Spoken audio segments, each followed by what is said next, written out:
আসসালামু আলাইকুম। এবার বিএনপির বিরুদ্ধে রাজপথে কঠোর অবস্থানে জামাত। জামাত কর্মসূচি দিয়েছে এই প্রথম রাজপথে আগামী শনিবার বিক্ষোভের ডাক দিয়েছে বাইতুল মোকাররমের উত্তর গেট থেকে। এই ডাকটা দিয়েছে এই জন্য যে বিএনপি জুলাই সনদ বাস্তবায়ন নিয়ে গড়িমসি করতেছে এবং পায়তারা করতেছে জুলাই সনদ বাস্তবায়ন না করার জন্য এবং সংবিধান সংস্কার না করার জন্য। বিএনপি চাচ্ছে সংবিধান সংস্কার না করে সংশোধন, আর জামাত চাচ্ছে সংবিধান সংস্কার। এটা সরকার গঠনের আগের থেকে গত ১.৫ বছর থেকে এই আলোচনায় হচ্ছিল সংবিধান সংস্কার করার জন্য। তখন সবাই একমত হয়েছে, বিএনপি, জামাত, এনসিপি সহ বিরোধী দলের যত দল ছিল সবাই একমত হয়েছে যে সংবিধান সংস্কার করতে হবে, কারণ এই সংবিধানের অধীনে দেশ চললে আবার শেখ হাসিনার মতো স্বৈরাচারী কায়দায় দেশ পরিচালিত হবে, আবার নতুন স্বৈরাচার এসে বসবে এবং আর একটা ফ্যাসিস্টের তৈরি হবে। আর নতুন কোনো যেন ফ্যাসিস্ট তৈরি না হয়, আবার নতুন ভাবে যেন কেউ স্বৈরাচারী হয়ে উঠতে না পারে। এই জন্য সংবিধান সংস্কার করার প্রয়োজন ছিল এবং সেটার পক্ষে পুরো দেশের মানুষ ছিল। তখন এটার পক্ষে বিএনপি ছিল, জামাত ছিল, এনসিপি ছিল, একদম সব রাজনৈতিক দল ছিল এটার পক্ষে। এখন ক্ষমতা যাওয়ার পর বিএনপি নগদে পল্টি নিয়ে নিচ্ছে। সংসদে যখন শপথ নেওয়া হয় তখন জামাত ইসলামী 2টা শপথ নিয়েছে এবং বিএনপিরও 2টা শপথ নেওয়ার কথা ছিল। জামাত ইসলামী সংসদ সদস্য হিসেবে শপথ নিয়েছে, সাথে সংবিধান সংস্কার পরিষদের সদস্য হিসেবে শপথ নিয়েছে। আর বিএনপি সংবিধান সংস্কার পরিষদের সদস্য হিসেবে শপথ নেয়নি, শুধু সংসদ সদস্য পদ হিসেবে শপথ নিয়েছে। কিন্তু নির্বাচনের আগে কথা ছিল যে 2টা পরিষদের শপথ নেওয়া হবে। তো বিএনপি ওয়াদা ভঙ্গ করছে এবং বিএনপি যে প্রতিশ্রুতি দিয়েছে নির্বাচনের আগে, এখন সেই প্রতিশ্রুতির ধারে কাছেও বিএনপি নেই। বিএনপি এগুলি কোনো কিছু এখন আর মানে না। বিএনপি কোনো সংস্কারও চায় না।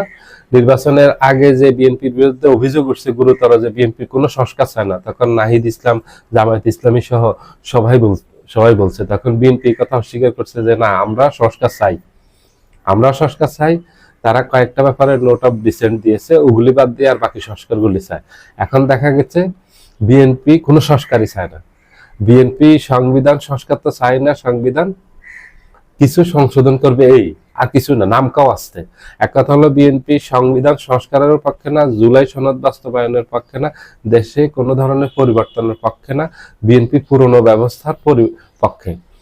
শেখ হাসিনা সরকার যেভাবে 17 বছর দেশ পরিচালনা করছে, বিএনপি এখন সে একই কায়দায় দেশ পরিচালনা করতে যাচ্ছে এবং বিএনপির এতে ঝুঁকি বাড়তেছে। জামাত সহ যদি বিরোধী দলে যারা আছে, এনসিপি, কর্নেল অলি আহমেদের নেতৃত্বাধীন এলডিপি, তারা যদি রাজপথে কর্মসূচি দেয় হরতাল অবরোধের মতো এবং আরো কঠোর কর্মসূচিতে যায়, তাহলে দেশের জনগণও এর সাথে থাকবে। কারণ দেশের 70% মানুষ সংস্কারের পক্ষে ভোট দিয়েছে। যে হ্যাঁ আর না ভোট হলো, হায়ের পক্ষে ভোট দিয়েছে 70% মানুষ।